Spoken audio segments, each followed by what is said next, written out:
معذرت کے ساتھ اس آئین کا حلیہ تو ہم دیکھ لیں پہلے. اس کا حلیہ کس انداز میں بگاڑ دیا گیا ہے. Sorry to use these words. This Ain Constitution has been raped not once, not twice, I don't know how many times. اجتماعی زیادتی کی گئی اس آئین کے ساتھ. انصاف کے ترازو کے نیچے اس کے ساتھ اجتماعی زیادتی کی گئی. پارلیمنٹ کے اندر محمد علی جناح کی تصویر کے نیچے اس آئین کے ساتھ اجتماعی زیادتی کی گئی. اس اللہ کے 99 ناموں کے نیچے اس آئین کے ساتھ جو ہے اجتماعی زیادتی کی گئی. کوئی اس اجتماعی زیادتی میں شریک تھے, کوئی اس اجتماعی زیادتی پہ تالیاں بجا رہے تھے. آج آپ دیکھ لیں, میں دوسرے صوبوں کی بات نہیں کرتا, میں بلوچستان کی بات کروں گا آپ کے سامنے. وہی لوگ جو ایوبی ماشاءاللہ کا حصہ تھے, وہی جنرل یحییٰ کے دور میں بھی بلوچستان سے وہی ان حکومتوں کا حصہ رہے, اور وہی لوگ 1970s میں جو حکومتیں بنی انہی کا وہی بلوچستان کے حصہ رہے. اس کے بعد چاہے ضیاء الحق کی حکومت آئی, چاہے پیپلز پارٹی کی حکومت آئی, چاہے مسلم لیگ نون کی حکومت آئی, چاہے پی ٹی آئی کی حکومت آئی, وہی لوگ اور آج دن بھی وہی لوگ انہی حکومت کے اتحادی ہیں اور انہی حکومتوں کے ساتھ ہیں. اور وہ آئین جس کو میں نے کہا کہ مقدس آئین کہا جاتا ہے, جب ہم اس کے نعم البدل کی بات کرتے ہیں, میں یہ سمجھتا ہوں کہ میرے یہ نکات آپ لوگوں کے لیے قابل قبول نہیں ہوں گے, لیکن میں اس وقت بلوچستان کے اس نوجوان کی ذہن کی سوچ جو آپ کے سامنے رکھنا چاہتا ہوں. بلوچستان میں آبادی تو ہماری بہت کم ہے, شاید پنجاب کے کسی ایک ڈویژن یا ایک ڈسٹرکٹ ضلع کے برابر بھی نہ ہو, لیکن اس آبادی میں بھی 65% جو ہے نا اس طرح کے نوجوان ہیں. ان کا اعتماد میں نے بولا بالکل اٹھ چکا ہے, آئین سے, ریاست سے, ریاستی اداروں سے, تمام سے جو ان کا اب وہ اعتماد جو ہے ختم ہو کے رہ گیا ہے. پہلے ہمیں یہ دیکھنا چاہیے کہ 1947 میں جب یہ ملک آزاد ہوا, وہ کہتے ہیں بڑا ایک سوالیہ نشان, آزاد ہوا یا بنایا گیا, وہ ایک لمبی بحث ہے, شاید کچھ لوگ ہم پہ اس پہ ایگری نہیں کریں. یہ ملک کئی عرصے بغیر آئین کے چلتا رہا. جنرل مشرف کا دور تھا, میں بائی روڈ آ رہا تھا تو ہمارے یہاں تو چیک پوسٹیں ماشاءاللہ اتنی زیادہ ہیں. فوجیوں نے روکا مجھے کسی چیک پوسٹ پہ, تو میں نے پوچھا بھائی کیا بات ہے, کہتے جی گاڑی کے کاغذات دکھائیں. تو کاغذات تو تھے, میں نے بولا چلو تھوڑا اس کی بھی تفریح لے لیتا ہوں. تو میں نے کہا گاڑی کے تو کاغذات تو نہیں ہے میرے پاس. کہتا ہے کاغذات نہیں ہے آپ کے پاس؟ میں نے نہیں. کہتا ہے بغیر کاغذات کے آپ گاڑی کیسے چلا سکتے ہیں؟ تو میں نے بولا آپ لوگ بغیر کاغذات کے جو ملک چلا سکتے ہیں, میں گاڑی نہیں چلا سکتا. مطلب بغیر آئین کے آپ لوگ ملک چلا سکتے ہیں, ہم ایک گاڑی بھی نہیں چلا سکتے. ایک ٹریفک کا سگنل توڑ دیں تو اب قابل جرم ہے, لیکن اس ملک کا آئین توڑے وہ بری الزما ہے. اس کو اسنا بھی حاصل ہے, اس کو جو ہے گارڈ آف آنر بھی ملتا ہے, اس کو تمام وہ مراتیں ملتی ہیں جو ایک اعلیٰ ایلیٹ کلاس کو جو ملنی چاہیے. 1956 میں ایک آئین بنایا گیا تھا اگر میں غلط ہوں, اور پھر اس کے 6 سال بعد 1962 میں ایک دوسرا آئین بنایا گیا. نہیں چل پائے.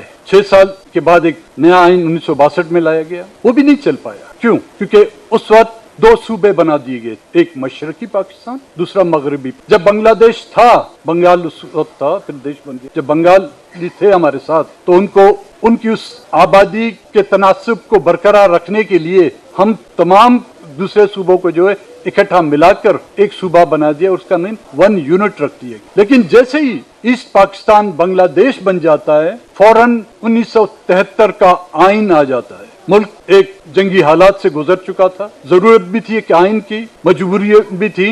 ہمارے اکابرین نے اس بات کو سامنے رکھتے ہوئے کہ ان حالات میں ہم وہ کچھ نہ کریں, اور کئیوں نے اس پر دستخط کی, کئیوں نے اس کی اس انوگریشن میں جو ہے آئین کا جو جشن منایا جا رہا تھا اس میں حصہ بھی نہیں بنے. کرتے بھی کیا, جو انکاری تھے, جو نہیں مانتے تھے, ان کے پاس اور چوائس ہی نہیں تھی. خواتین بیٹھی ہوئی یہاں پر, انگلش میں کہتے ہیں when the rape is irresistible, relax and enjoy. So we've been enjoying اس 1973 کے آئین کو جو ہم انجوائے کرتے رہے ہیں.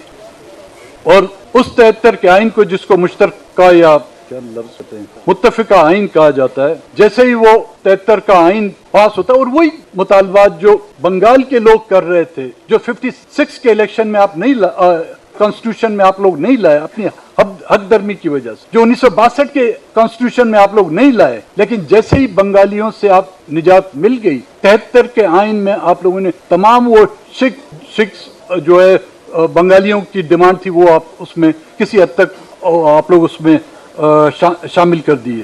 لیکن 73 کا آئین منظور ہوتے ہی اس کا جشن بلوچستان میں جو ہے توپوں اور ٹینکوں اور بندوقوں کی آوازوں سے جو ہے ہمیں سنائی دیتے ہیں۔ 73 کے آئین کے تحت ایک منتخب حکومت کو برخاست کیا جاتا ہے۔ ذوالفقار علی بھٹو جو کو جمہوریت یا پاکستان کے 73 کے آئین کا جو ہے خالق کہا جاتا ہے، اسی کے دور حکومت میں نیشنل عوامی پارٹی جو آج یہاں پر اکثر آپ بیٹھے ہوئے ہیں، یہ اسی نیشنل عوامی پارٹی کے جو ہے عنصر تھے، اس پر پابندی لگائی جاتی ہے سپریم کورٹ کے ذریعے سے۔ آج ہم کہتے ہیں نا جی کینگرو کورٹس ہیں، تو اس وقت کے کورٹ کو کیا تھے؟ انہی کورٹوں نے تو نیشنل عوامی پارٹی پر پابندی تو انہوں نے لگائی تھی، اور وہ ملٹری آپریشن، اور مزے کی بات ایک اکثریتی منتخب حکومت کو ختم کر کے ایک ایسی حکومت قائم کر دی گئی جس نے صوبائی اسمبلی سے اعتماد کا ووٹ بھی نہیں لیا گیا تھا، لیکن اس دور حکومت کو جمہوری دور حکومت کہا جاتا ہے۔ اس